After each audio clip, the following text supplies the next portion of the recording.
बहुत समय पहले की बात है।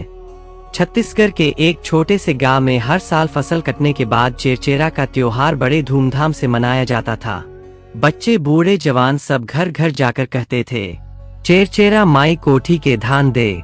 लोग खुशी खुशी अपने घर से चावल धान या जो भी हो दान में देते थे। लेकिन समय के साथ लोग यह भूलने लगे थे कि चेरचेरा मनाया क्यों जाता है। कुछ लोग इसे बस एक रस्म समझकर निभाते थे। उसी गांव में राजू नाम का एक गरीब लेकिन समझदार लड़का रहता था। उसके पिता किसान थे और माँ बीमार रहती थीं।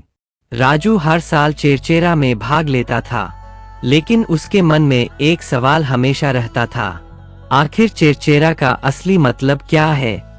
एक दिन चेरचेरा की शाम को राजू गांव के सबसे बुजुर्ग व्यक्ति दादाजी के पास गया। दादाजी बहुत ज्ञानी थे और पुरानी बातें जानते थे।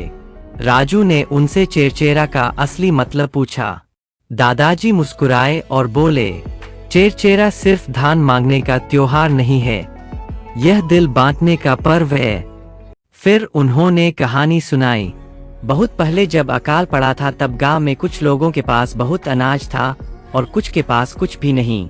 तब गांव के एक बुजुर्ग किसान ने कहा, अगर हम आज बांटेंगे तो कल कभी भूखे नहीं रहेंगे।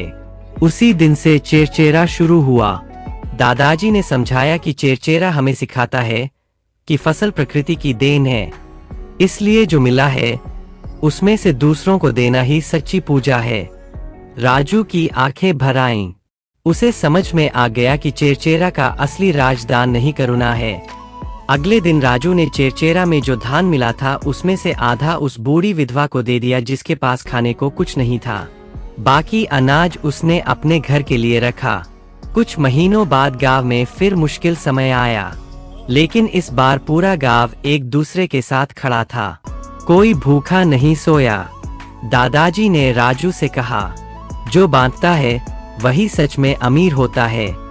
उस दिन के बाद गांव में चेरचेरा सिर्फ त्योहार नहीं बल्कि इंसानियत का प्रतीक बन गया।